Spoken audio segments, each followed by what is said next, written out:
بسم الله الرحمن الرحیم. الحمد لله رب العالمین، احمده و استعینه و استغفره و اتوکل علیه و اصلی و اسلم علی حبیبه و نجیبه و خیرته فی خلقه سیدنا و نبینا ابی القاسم محمد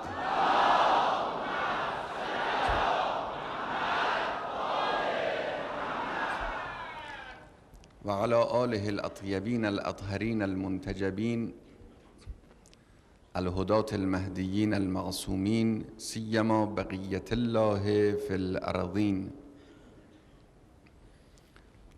و صل علی ائمة المسلمین و حماة المستضعفین و هداة المؤمنین. قال الله الحکیم فی کتابه و یضع عنهم اصرهم والاغلال التي كانت علیهم. همه برادران و خواهران نمازگزار را توصیه می کنم و دعوت می کنم به رعایت تقوای الهی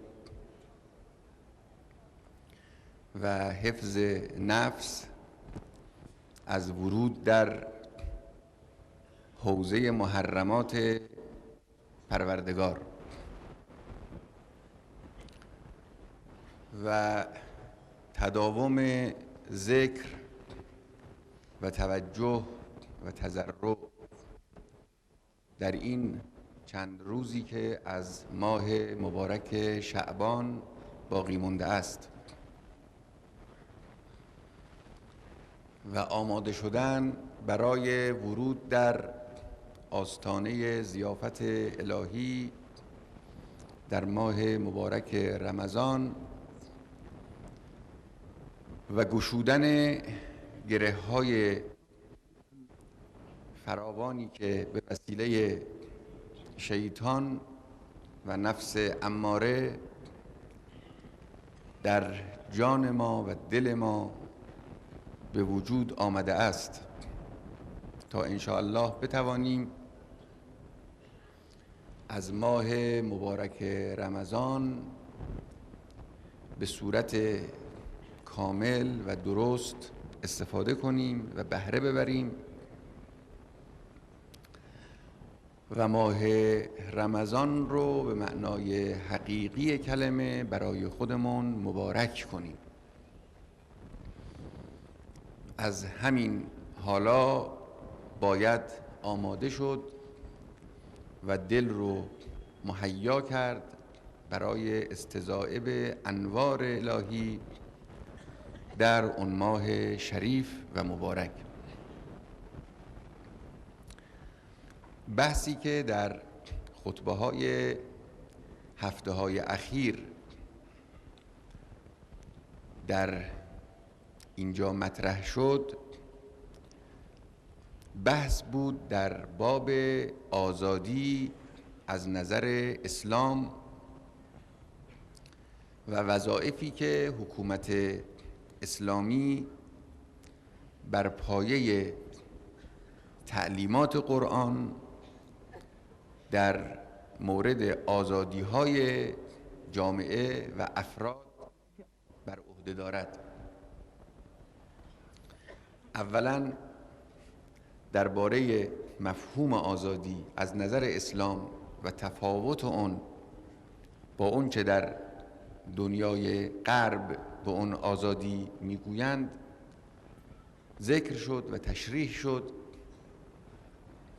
و سپس درباره آزادی تفکر و همچنین آزادی عقیده، چه عقیده دینی و چه عقیده سیاسی، مباحثی به اجمال عرض شد. بحثی که امروز عنوان میکنم مسئله آزادی بیان و آزادی اظهار عقیده در اسلام است که یک بحث ظریف و در عین حال بحث مهمی است تا وظایف دولت اسلامی در زمینه تأمین آزادی بیان روشن بشود. امروز اجمالاً نظر اسلام رو اونطوری که از قرائن و شواهد استفاده می شود در کل مسئله آزادی بیان عرض می کنم و در یک خطبه دیگر ان شاء الله حدود و مرزهای آزادی بیان رو بیان خواهم کرد. مسئله آزادی بیان در دنیای امروز یک مسئله عمده است و در حقیقت یک شعار دنیای غرب و کشورهای دموکراسی. یکی از شعارهایی که مطرح می کنند و به اون افتخار می کنند همین مسئله آزادی بیان است و معناش اینه از نظر اونها که در جوامع غربی هر کسی دارای هر عقیده‌ای، دارای هر مسلک سیاسی می تواند آزادانه نظر خودش را ابراز کند و هیچ منع قانونی برای او وجود نداره. عمدتاً این شعار رو دنیای غرب در مقابل دنیای کمونیست مطرح میکنه، چون در دنیای کمونیست آزادی اظهار عقیده نیست و اعتقادی هم در نظر سردمداران جهان کمونیست به آزادی عقیده وجود نداره. یعنی آزادی بیان عقیده، یعنی در کشورهای کمونیستی همون نظرات و افکار سیاسی یا همون مکتبی که مورد قبول رژیم حاکم هست ترویج میشه در روزنامه‌ها، در رسانه‌های جمعی، در بین مردم تنها به عنوان یک جریان واحد مطرح میشه و هیچ امکانی در اختیار صاحبان عقاید دیگر و مسلک‌های دیگر نیست که بتوانند نظراتشون رو ارائه کنند و در سطح جامعه مطرح کنند. اختلاف سلایق سیاسی وجود نداره و روزنامه‌ها و رسانه‌ها همه یک نظر و یک فکر رو که همون فکر دستگاه حاکم هست تعقیب می‌کنند و بیان می‌کنند و دنیای غرب به عنوان یک امتیازی برای خود مسئله آزادی بیان رو به صورت یک شعار مطرح کرده و سالهای متمادی است که بر روی آن کار می‌کنند و تبلیغ می‌کنند. البته عملاً در دنیای غرب هم جای بحث که آزادی بیان واقعاً چقدر تأمین شده و آیا همه نظرات سیاسی و افکاری که برای ملت‌های این کشورها مطرح می شود قدرت خودنمایی دارند یا نه؟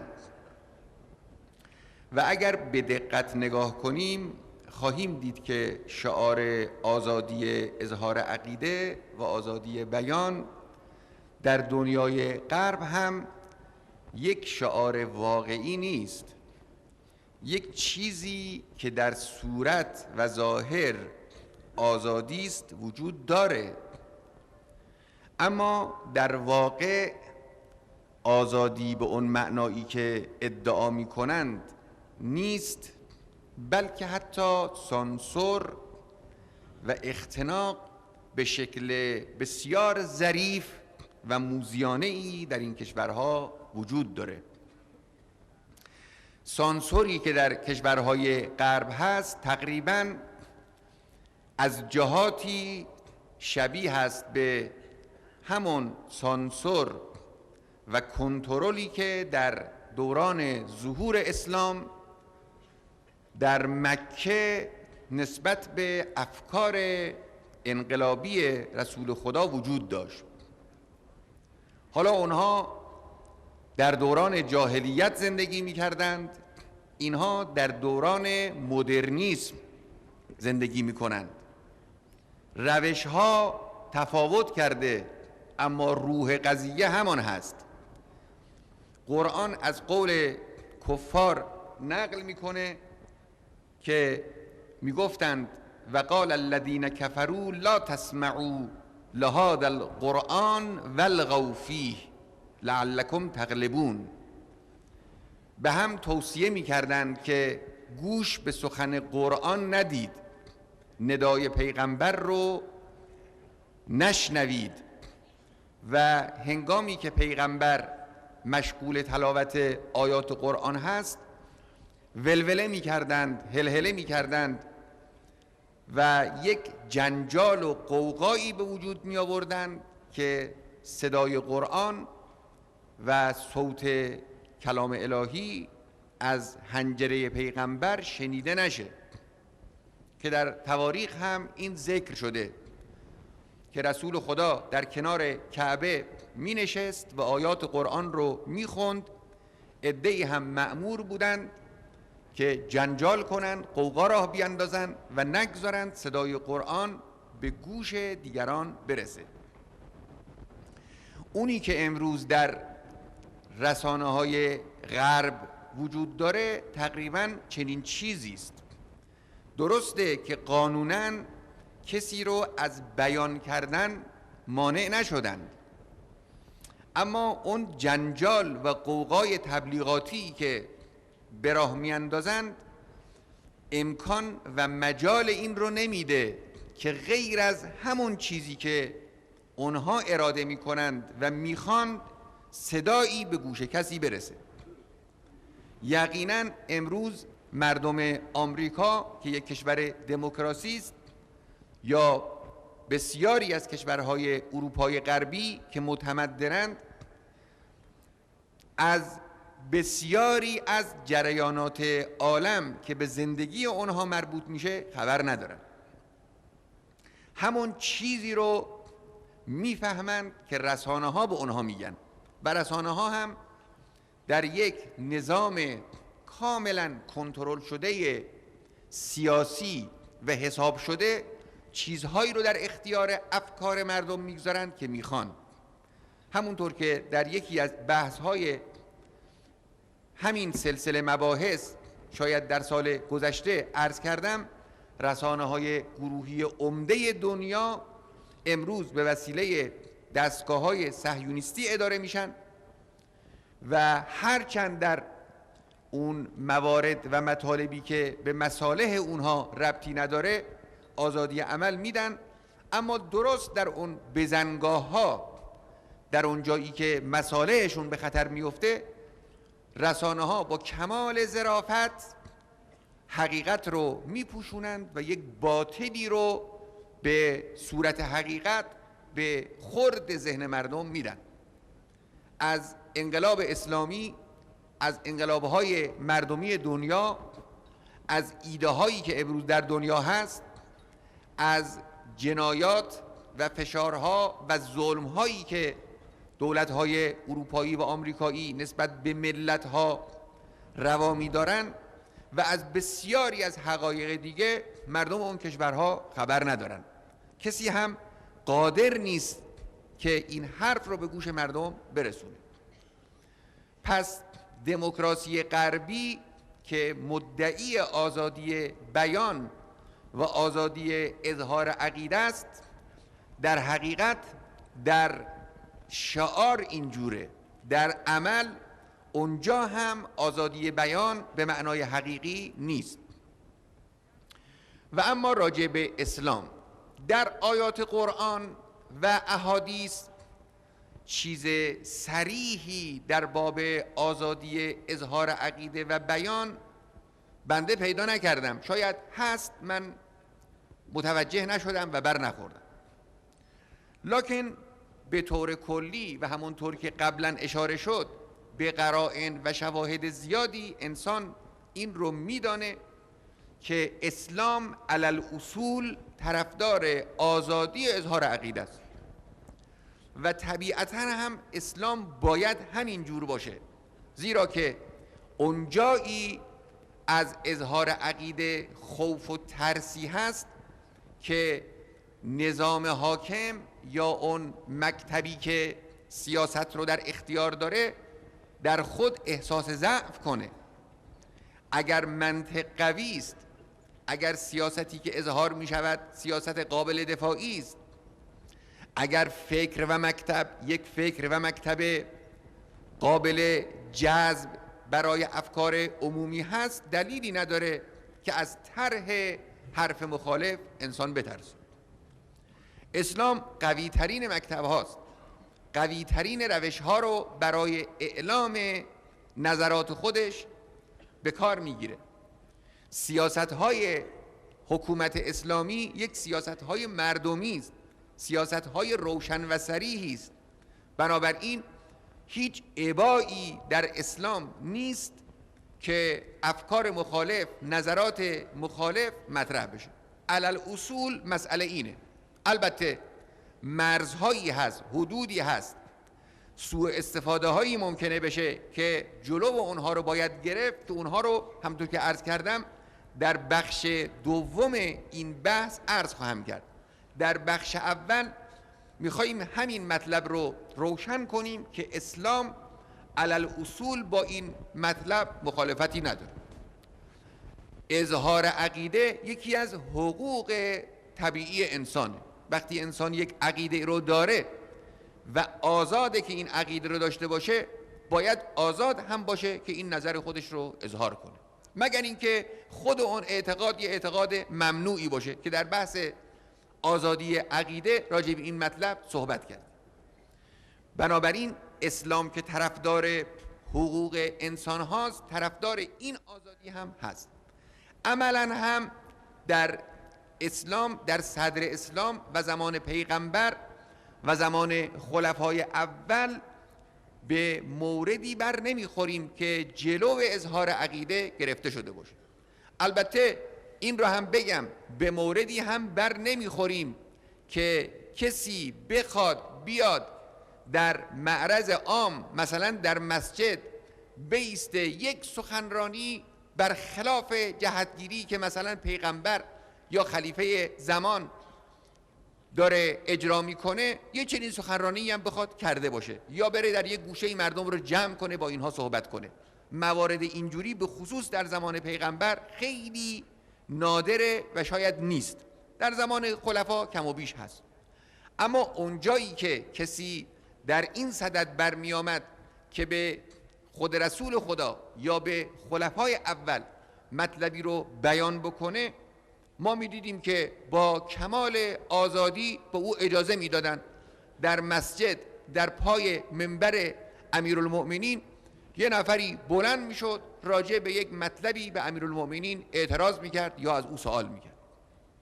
یا در جنگ صفین کسانی بودند که تحت تأثیر فریب طرف مقابل قرار گرفتند و یه حرفهایی رو زدند. امیرالمؤمنین به اینها بدخلقی نکرد، تشر نزد، بلکه رفت با اونها صحبت کرد، یا عمار یاسر رو فرستاد براشون صحبت کرد و حقیقت رو برای اونها آشکار کرد.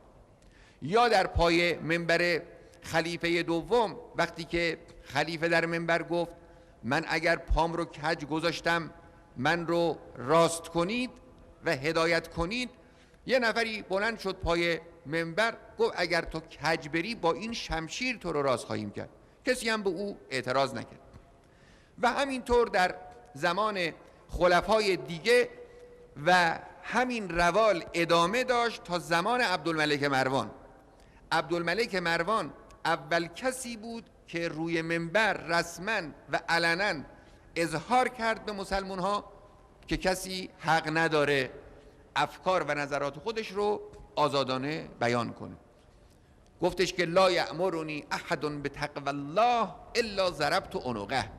هر کس بخواد مثل زمان پیغمبر و خلفای اول پای منبر من توی مسجد بلند شه و من رو امر به تقوای خدا بکنه من گردنش میزنم، که اختناق اموی رو به صورت صریح و روشنی او اعمال کرد و اعلام کرد.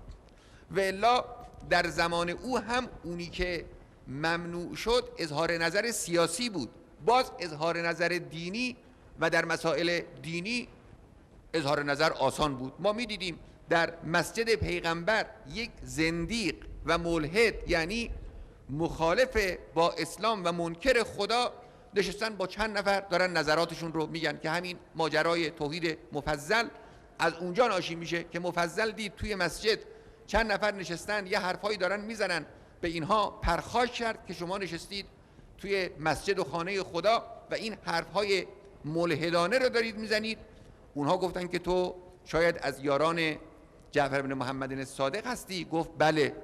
گفتن که ما پیش خود امام و پیشوای تو از این حرفها غلیظتر و سخت‌ترش میزنیم، او این عکس العمل نشان نمیده و تو چرا این عکس عمل نشان میدی؟ که او آمد خدمت امام صادق و جریان رو گفت و اون مباحثات طولانی که امروز به نام توحید مفضل ثبت شده و در کتابها هست در دسترسه، اینها بین اینها انجام گرفت. البته باز خلفای بنی امیه و بیشتر از اونها بنی عباس طاقت نیاوردند و درباره مسائل کلامی و خلق قرآن و نمیدونم کلام و مسائل گوناگون یک فشارهای بی حد و حصری رو بر روی مخالفین نظرات و ایدئولوژی اون دستگاه خلافت وارد آوردن. این هم بعد در دنیای اسلام و در تاریخ اسلام به شکل دیگری برآمد. اما اصولاً در اسلام و در روش حکام اسلامی صدر اول، بیان عقیده در صورتی که سالم باشه، این بیان در صورتی که توش اغواگری نباشه، در صورتی که توش اضلال نباشه، آزاده. که حالا بحث در باب اغواگری و فریب و زلال و کتب زلال و اینها رو انشاءالله در یه خطبه دیگری عرض خواهم کرد. اساساً هم به نفع جامعه اسلامی است که افکار آزاد باشه، یعنی کسانی بتوانند افکار خودشون رو، نظرات گوناگون خودشون رو بیان کنند. در قانون اساسی ما پیش بینی شده که برخورد سالم افکار موجب رشد اندیشه هاست. یعنی کسی یک نظری داره، دیگری نظر مخالف با او داره، یک برخورد فکری به وجود بیاد اما سالم، نه توأم با روش‌های غلط که این روش‌های غلط خود قابل جلوگیری است و حاکم اسلامی و دولت اسلامی باید مانع بشه از اون روش‌ها که اونها رو بعداً عرض می‌کنیم. کلاً رشد فکری جامعه در این صورت بیشتر تضمین میشه و تأمین میشه و آثار اجتماعی و سیاسیش هم در جامعه زیاده. اگر چنانچه کسانی احساس کنن که نظرات خودشون رو میتوانند بیان بکنن، جامعه به طرف سالم سازی و وحدت هم پیش میره، چون اون افکار رو میگن، کسانی هم اونها رو جواب میدن، نظرات به هم نزدیک میشه، اختلاف نظرهایی که ناشی از نگفتن و کتمان کردن و پوشیده داشتن از یکدیگر هست به تدریج کم میشه و از بین میره. شکل کلی قضیه اینه و من به طور قاطع و قوی میخوام ادعا بکنم که روش ما در انقلاب اسلامی و در نظام جمهوری اسلامی هم همین بوده. یعنی اونی که در قانون اساسی هست و اونی که امروز پذیرفته شده در نظر نظام جمهوری اسلامی همینه. البته هستن همیشه کسانی در جامعه که از فضای آزاد استفاده میکنن، میگن آزادی نیست. کسانی که در رژیم‌های اختناقی و استبدادی نظیر اون افراد توی زندان‌ها اصلا قدرت نفس کشیدن ندارن. خود اون افراد هم در دوران رژیم گذشته جرأت نمی‌کردن نفس بکشن و یک کلمه بگن. در نظام جمهوری اسلامی آزادانه حرف میزنن، مینویسن، جزوه منتشر میکنن، همه چیزها رو زیر سوال میبرن، حتی گاهی ناسالم هم هست این کاراشون. یعنی اون روش سلامتی که شرط آزادی بیان هست در کاراشون نیست. در همون نوشته‌ای که با استفاده از فضای آزاد اون رو نوشتن و منتشر کردن، در همون نوشته میگن آزادی نیست. خب این یه نوع دغل‌کاری است این فریبه. لکن حقیقت اینه، روزنامه ها، نویسندگان مقالات، جزوه ها و کتاب ها حامل نظرات گوناگونه. امروز در مسائل اسلامی، در مسائل اقتصادی، در مسائل مربوطه به حکومت، مسائل سیاسی، نظرات گوناگونی هست، توی کتاب ها می نویسن. این کتاب ها رو هم دارن چاپ میکنن. کسی هم نمیگه چرا چاپ میکنی. چرا؟ ممنوعیت هایی هست که اون ممنوعیت ها باز وظیفه نظام جمهوری اسلامی است که همونطور که گفتم این رو باید در یک خطبه دیگری مشروحاً عرض بکنم که چه چیزهایی در نظام جمهوری اسلامی ممنوعه. به طور خلاصه میتوانیم اینجوری بگیم که برخورد افکار و آزادی افکار برای هدایت افکاره. یک نظام و یک رژیم و یک دولت که نمیتونه در راه هدایت افکار قدم بر نداره و اون چیزی که برای هدایت افکار مفید هست اون رو انجام نده. درست همون دولت و همون دستگاه و همون نظامی که مخلصانه میخواد کار کنه نباید یک حرکتی رو که مایه گمراهی افکار اون رو اجازه بده. اگر آزادی بیان به هدف و به منظور هدایت افکاره، پس اون بیانی که افکار رو هدایت نمیکنه بلکه گمراه میکنه، مردم رو فریب میده، حقایق رو میپوشونه، باطل رو حق جلوه میده، حق رو باطل جلوه میده، اون بیانی که مایه گمراهی است یه بیان مضری است. درست به همون دلیل که بیان حقیقت برای هدایت افکار لازمه و آزادی بیان برای رشد افکار لازمه، به همین دلیل برخی از آزادی ها که ازش سوء استفاده میشه و افکار گمراه میشن حرام، ممنوعه و نباید انجام بگیره، که این موضوع اون بحثی است که خواهم کرد. و مجموعاً با این اصل اسلامی که از قرائن و شواهد به دست میاد و از اون آیه شریفه فبشر عباد الذین یستمعون القول فیتبعون احسنه هم به نحوی استفاده ممکنه بشه، این در جای خود یه چیز مسلمی است، اما اون حدود و مرزهایی هم که وجود داره او هم مسلمه که انشالله دنباله این مطلب رو که مجموعه نظر اسلام رو در باب آزادی بیان روشن خواهد کرد در یه خطبه دیگری انشالله عرض خواهم کرد. بسم الله الرحمن الرحیم. والعصر ان الانسان لفی خسر الا الذين آمنوا وعملوا الصالحات وتواصوا بالحق وتواصوا بالصبر.